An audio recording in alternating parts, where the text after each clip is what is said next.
continuing to review the Streets of Rage series, moving on to Streets of Rage 2.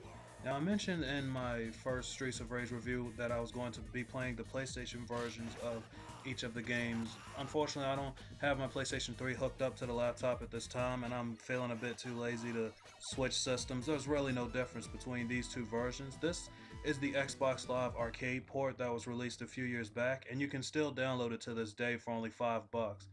And for some odd reason, they also re-released it for like a downloadable game on PlayStation Network as well, for also for $5.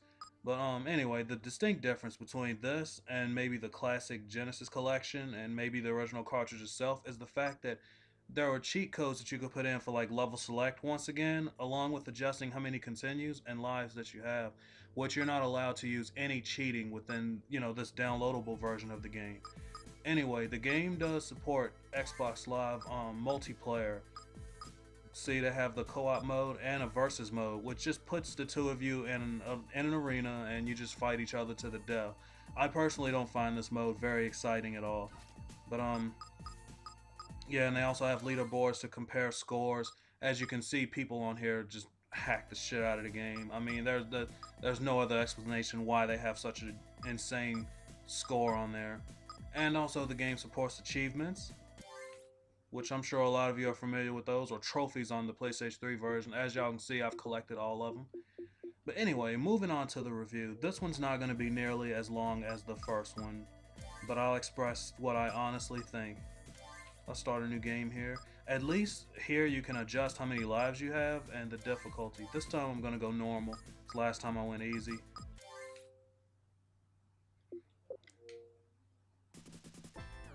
Alright, now two of the characters from the first Streets of Rage make a return. They are Axel and Blaze. There are two new characters added. The Skate, aka I call him Black Kid. He is the kid brother of the black man from the last game. And then there's Max, the wrestler. I rarely use him because he's too damn slow for my personal taste. Let's see. I think I'll go with Axel this time. As you could see at the character select screen, they each had their own stats, which play a major role in the game. Here, I'm gonna spoil something for you guys. One up right here. Enemies already coming at me. Now in the 360 version, you press the X button to do your punches. You still have the same basic combo as the first game. You still have, well, on 360 it's A, it's jump. The one thing that's missing from this game are the special abilities that you could use from the first one, like, you press triangle and the cop car comes out and back you up. That is no longer in this game. It's been substituted by a basic special attack where you press the button and it does this powerful move. It takes a bit of your health if you hit enemies with it, but it's great for clearing like a wave of enemies if you're surrounded. One other thing that not many people are aware of when they play this game, they added new moves for the characters in this game, things that you couldn't do in the first Streets of Rage. Here, I'll show an example. You press forward attack on the controller, forward attack, and you'll do an uppercut technique. The same can be done with the special button move as well. Forward special, sure you can. Well, see, each character has new moves, and these forward standard attack doesn't drain any of your original health, so it really comes in handy. Me personally, I highly recommend you spam the ever-living shit out of this attack. It'll get you through a vast majority of the game. See, just wipes out groups. Now me personally, because of the fact that it drains the shit out of my special meter, my HP, I rarely use special moves as I play this game. The Y button, I don't see the point in that. This game isn't nearly as hard as the first game in my opinion, but still, the difficulty the shit that you have to endure later in the game, you're gonna need as much health as you can possibly afford. But yeah, obviously from, you guys watching me play this, obviously there's not really very many differences from the first game, but I do think, just the things that they improved in from the first game, while it may be small to most people, I think overall it makes this a much better experience than the first game, to me personally. If you only had to, I'm gonna say this right now, if someone put a gun to your head and said you had to play one Streets of Rage, you were allowed to pick which one it is, it's definitely this one. I hope that doesn't already spoil what I think of the third game. I'm gonna move on and talk about that one very soon. But yeah, my God, this game, it's so much better than the first Streets of Rage to me. I mean, you have more attacks that you can pull off. There's the extra versus mode, even though I find it, a bit unnecessary. Um, and there's one additional playable character. There's a total of 4 when the last game had 3. And if you can hear it in the background over my voice, the music to this game is just absolutely fantastic. Like, this is seriously, like, I didn't mean to do that. This is seriously some of the best video game music I've ever heard in my damn life. I swear to God. I mean, every once in a while, I post songs from this game on Facebook. Like, the soundtrack is just absolutely fantastic. My personal favorite song in the game is from stage 3 when you're at like this carnival-like stage. It's just, God, I love this soundtrack. Like, I didn't think the Sega Genesis was capable of having such fantastic music besides the Sonic the Hedgehog series. But yeah, in case y'all haven't noticed, like, it's probably hard to tell on YouTube, but the graphics to this game are a hell of a lot better than the first one as well. It has a much faster, frame rate to it. The characters seem to walk, they have a slow walking speed, much like the first game, but the actual, like, the graphics, the frame rate, I think it's much improved over the first game. Son of a bitch. This game also seems to have a greater emphasis on mid bosses. Maybe it's just me, but you seem to fight more of them more often in this one than the first game. Also, check this out.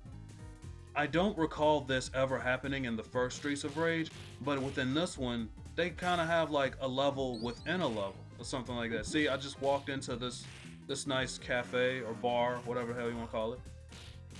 And there's more thugs to fight, and there's even a mid-boss at the end of this part, and I'm still within the first stage of the game, but the environment changes, and I think that's very interesting. Of course, there are other beat-em-ups that got away with this, Final Fight, there's like countless others, but like I said, I just don't recall this happening in the first Streets of Rage, and it happens quite often in this game, and it's a warm welcome, believe me, I love it. But as I was saying about the difficulty, as y'all can see, I'm playing on normal difficulty and I'm not having very much trouble right now. The game's not too bad. I'd say once you get to about stage 6, it becomes a bitch. I mean, I'm gonna go ahead and spoil the fact that, the final stage, you pretty much have to backtrack and fight all of the bosses you've already encountered throughout the game, which some of them are fucking annoying. Kind of Mega Man style, you fight each of these bosses one by one, and then, you ride an elevator. What beat 'em up doesn't have an elevator, Yeah, you ride up this elevator, you fight this, like, Chinese dude, or Japanese guy with long hair. His name's Shiva. He's such a fucking bitch. He interrupts all of your damn attacks and does massive damage. And, once you take him down, you fight Mr. X, which is this guy with the gun. Oh, you bitch. You see the stripper's back from the first game. I'm in love with a stripper. But yeah, check this out. Instead of mashing the ever-living shit out of the attack button to do combos, just kind of take it slow and do like rhythm like punches. She can't escape out of it. She's too stupid to. Just keep punching her titties. Titty punch, titty punch, titty punch, titty punch, titty punch, titty punch. Check that shit out. Yeah, it looks lame. And it takes a little time, but you can defeat her easily without, her causing much harm to you, if no harm at all. That technique will definitely come in handy when playing, a harder difficulty. You're gonna have to if you hope to earn all achievements or trophies, whichever version you're playing. That guy standing there is the first boss. I'm just taking out these thugs right over here before I walk up to him, which I think they're gonna keep coming. Fuck it, bring it. Let's go.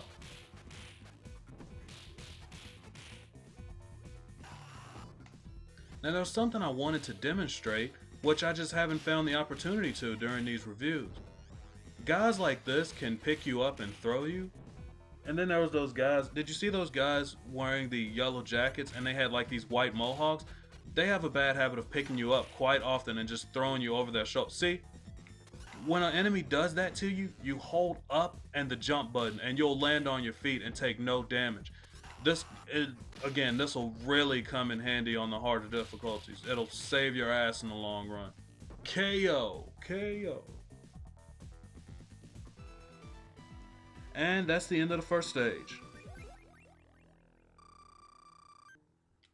I'm sorry this review isn't really, I'm not all loud screaming and, oh my god, fucking assholes and shit like that, but I'm kind of trying to keep quiet because Allison's in the other room watching a show, and I don't want to, get too loud while she's here or whatever, but yeah, I'm just gonna end this review by saying this game is the fucking shit. It's one of the best beat 'em ups I've ever played. I mean, it's right up there with Final Fight, the arcade version, Turtles in Time. I mean, it's just my personal opinion. While, the characters those are probably my only little nitpicks of this entire fucking game, is the fact that your characters have like such a slow walking animations.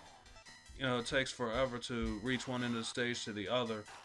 And like I said, the versus mode, I find that completely unnecessary. But other than that, this is an absolutely fantastic game, and I highly recommend it. The fact that you can download these classics on the marketplace for $5, I mean, it's just you can't go wrong. And then there's the Sonic Genesis collection, which I was playing on PlayStation 3. You can find, to this day, you can find that disc used for like $10 to $15. And it has like over 30 Sega Genesis classics, including, the full Streets of Rage series. I mean, you absolutely cannot go wrong with this series. But yeah, other than that, I don't know what more to say. This is RenewedSpark signing off. Get ready for Streets of Rage 3 soon.